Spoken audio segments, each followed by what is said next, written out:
ہو سکتا ہے کہ مٹی وغیرہ نہ آئی ہو، لیکن یہ ممکن نہیں تھا۔ خیر، میں اپنے کمرے میں چلی گئی۔ میرے دماغ میں اب خیالات جمع ہونے لگ گئے تھے۔ وہ لوگ جو مجھے دیکھنے کے لیے آئے تھے، نہ جانے ان کا کیا رد عمل ہوگا۔ کیا وہ مجھے پسند کریں گے یا ٹھکرا دیں گے؟ یہ سب پہلی بار میرے ساتھ ہو رہا تھا، اس لیے بار بار نہ چاہتے ہوئے میں یہ سب سوچنے پر مجبور ہو گئی تھی۔ میں جو پہلے شادی ہی نہیں کرنا چاہتی تھی، اب میرے دل میں نئی امنگیں ابھر رہی تھیں اور نئے جذبات پیدا ہو رہے تھے۔ میں کافی زیادہ پرجوش ہو رہی تھی کہ میری بھی شادی ہو گئی اور میں دلہن بنوں گی اور شہر جا کر رہوں گی۔ ابھی میں بیٹھی یہ سوچ ہی رہی تھی کہ اماں نے مجھے آواز دی اور کہا کہ چائے بنا کر لے آؤ، تمہارے ابا کو پھر کام پر بھی جانا ہے۔ میں نے ساری سوچوں کو جھٹکا اور اٹھ کر چائے بنانے چلی گئی۔ اماں ابا کو میں نے چائے بنا کر دی اور اپنا کپ لے کر اندر آ گئی۔ مجھے چائے پینے کی بہت عادت تھی، دن میں 4 سے 5 کپ تو پی لیتی تھی۔ ابھی میں بیٹھی تھی کہ مجھے محسوس ہوا میرے برابر میں کوئی آ کر بیٹھا ہے۔ میں مسکرا اٹھی، مجھے پتا تھا وہ حنیفہ ہے، لیکن کچھ دیر تک وہ کچھ نہ بولی تو میں نے حیرت سے اپنے پہلو میں دیکھا اور اپنی جگہ سے اچھل کر رہ گئی، کیونکہ میرے پہلو میں حنیفہ نہیں بلکہ ایک نوجوان بیٹھا ہوا تھا۔ میں اپنے کمرے میں کسی کو اپنے ساتھ اس طرح بیٹھے دیکھ کر فوراً سے ڈر گئی۔ میں نے کہا کہ تم کون ہو اور تمہاری جرت کیسے ہوئی ہمارے گھر میں داخل ہونے کی؟ اس نے کہا چلاؤ مت، میں ایک جن زاد ہوں، مجھے حنیفہ نے یہاں بھیجا ہے۔ اس کے منہ سے حنیفہ کا نام سن کر میں جھاگ کی طرح بیٹھ گئی اور کہا آخر حنیفہ نے تمہیں کیوں بھیجا ہے؟ وہ خود کہاں ہے؟ اس نے کہا کہ اس کی طبیعت ٹھیک نہیں ہے، اس لیے اس نے مجھے بھیج دیا تھا کہ تم پریشان مت ہو۔ ایک پل کو میں نے سوچا کہ اگر حنیفہ کی طبیعت ٹھیک نہیں ہے تو یہ گھر کس نے صاف کیا ہے، اور شاید اس جن زاد نے میری سوچ پڑھ لی تھی۔ اس نے کہا کہ پریشان مت ہو، یہ گھر میں نے صاف کیا ہے۔ میں نے کہا تم نے؟ مگر کیسے؟ اس نے کہا یہاں پر ہر طرف دھول پھیل گئی تھی اور مجھے گندگی بالکل بھی پسند نہیں ہے، اس لیے میں نے صفائی کر دی۔ تمہیں کوئی اعتراض ہے؟ اس کے اس طرح روکھے پن سے بولنے پر میں نے خاموش رہنے میں عافیت جانی اور کہا ٹھیک ہے، تم نے مجھے حنیفہ کا پیغام دے دیا، اب تم یہاں سے جا سکتے ہو۔ اس نے کہا تم ہوتی کون ہو مجھے یہاں سے جانے کا بولنے والی؟ اس کے غصے کی وجہ مجھے سمجھ نہیں آئی، لیکن میں خاموش رہی۔ وہ مجھے گھورتا رہا اور پھر چلا گیا۔ اگلے کچھ دن تک نہ وہ واپس آیا اور نہ ہی حنیفہ آئی۔ میں حنیفہ کا انتظار کرتی رہی کیونکہ اس نے کہا تھا کہ اس کی طبیعت ٹھیک نہیں ہے۔ میں پریشان تھی کہ نہ جانے اس سے کیا ہوا ہے، کاش وہ مجھ سے مل پاتی، مگر میرے پاس اس سے رابطے کا کوئی ذریعہ بھی نہیں تھا، نہ ہی میں کوئی جن تھی جو اس تک پہنچ جاتی، صرف وہی تھی جو میرے پاس آ سکتی تھی۔ 1 ہفتہ گزر گیا تھا، ہم شہر سے آئے ہوئے تھے اور میری حنیفہ سے اب تک ملاقات نہیں ہوئی تھی۔ ایک دن شام کو میں بیٹھی حنیفہ کے بارے میں ہی سوچ رہی تھی کہ اماں میرے پاس آئیں اور بولی تیرے بھائی کا فون آیا تھا، اس نے بتایا کہ رشتے والوں کو تم پسند آئی ہو، جلد ہی میں اور تیرے بابا شہر جا کر اس لڑکے کو دیکھ کر آئیں گے، باقی ضروری چھان بین تیرے بھائی نے کر لی ہے۔ میں خوش ہوں کہ تجھے ان لوگوں نے پسند کر لیا، کافی اچھے لوگ لگ رہے تھے۔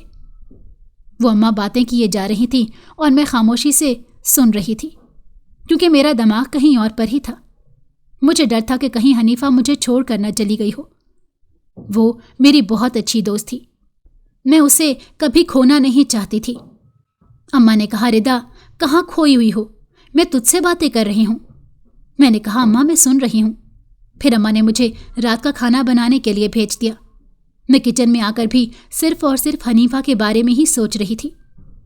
رات کو ابا گھر پر آئے تھے، اماں نے انہیں بتایا کہ کچھ دن میں انہیں لڑکے کو دیکھنے جانا ہے۔